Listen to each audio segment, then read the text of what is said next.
Hello, good day, whenever you're watching. So today I'm recording this on the 7th day in the 7th month, and we'll be discussing 7 things. Okay, the first is kernel of a linear map. Now, when you are given a linear map, like we discussed in class, I already explained to you what a linear map looks like or what it is about, right? I've been able to explain to us what a linear map actually looks like. And then so let's assume you have a map T as usual, such that T is mapped from U to say V, for example, or to W, however it doesn't matter. The point is we have a linear map T and it's mapping from U to W. So we want to define what the kernel of a map is simply saying.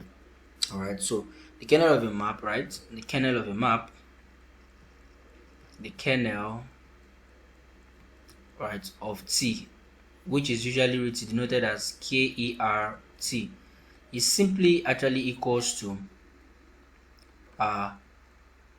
we are trying to look at the values of 0, right, that gives you your domain, the values of your 0 codomain that gives you your the value mapping from your domain to your codomain to your 0 codomain. So what am I saying is actually this.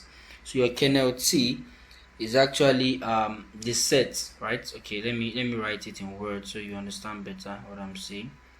Alright, so KER, the kernel T of T, is actually the set, okay, of V, is a set of small v which is an element of capital V, right, such that T of V actually equals to 0W. Alright, so where this 0W is saying the zeros of this codomain. Do you understand? So whatever your U is, whatever your W is what will guide you as to what your kernel would look like. So T of V, right, equals to 0W. Mind you, what I wrote here, so what I meant to write here was V, since we are using V and W, okay, not U. This was V I meant to write here. Okay, so the kernel of T, of the map T, is the set of V which is an element of capital V such that T of V equals to 0W, okay, where 0W is the 0 vector, okay, is the 0 vector of your codomain, of the codomain W, of the codomain W, okay, of the codomain W. Now let's see an example, because what I'm saying here you might not really understand, or let me write it in an equation.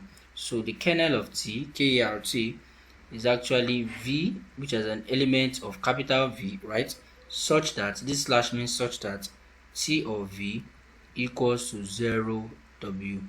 So this is how we define the kernel of a linear map. Now it might still be looking strange or abstract to you, but you'll understand as time goes on.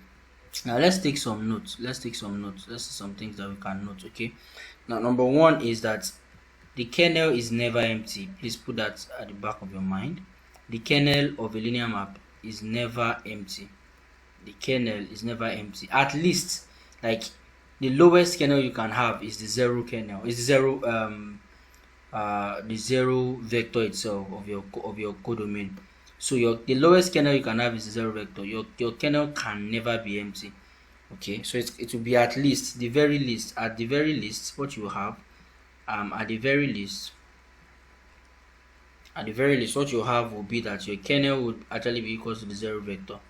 That's the lowest you can have, the 0 vector. Okay, I hope you are following. So your kernel can never be empty. Then the second thing to note is that the kernel of a linear map, now this is very important, please, because when we are doing range, you see the difference between range and kernel.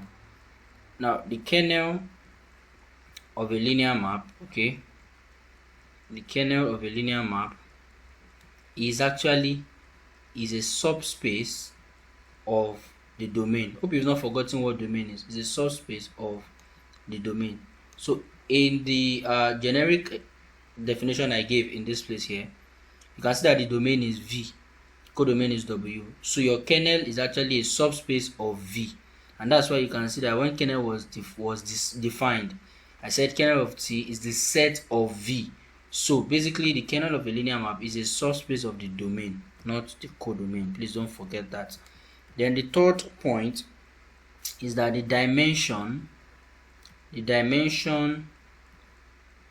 of the kernel of your map, the dimension of the kernel, all right, is actually the nullity. Is the nullity of that map. The dimension of the kernel is the nullity of the map. So mathematically, you can write it this way, that dim kert, that is the dimension of the kernel, is actually equals to the nullity of the map. Please, these definitions are very important, okay, because it sets the pace to what we are doing before we start solving questions. All right, now what else should you know? You should also know this, the last note 4, is that the zero vector space, okay, the zero vector space, when I say zero vector space, I mean for R2 0 0, for R3 0 0 0. I believe you understand what I'm saying. The zero vector space actually has no basis. Please take note. The zero vector space has no basis, okay, and the reason is because any subsets, if you remember when we're looking at subspaces and all that, you know that any subset actually contains zero vector. Okay, so any subset contains the zero vector, or you can say any subspace contains the zero vector. Okay, and they are what? Linearly dependent. So it has no basis. Remember that I said for you to form a basis, you have to be linearly independent. So this is proving to us that truly our zero vector space has no basis, and the reason is because any subset contains zero vector, and that zero vector are linearly dependent, and that's why the zero vector cannot exactly form cannot form a basis, cannot be part of a basis, because it is linearly dependent. I believe you understand. And we said for you to form a basis, you have to be linearly independent.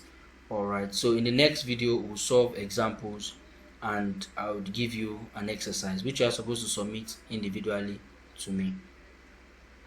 See you in the next video. Bye.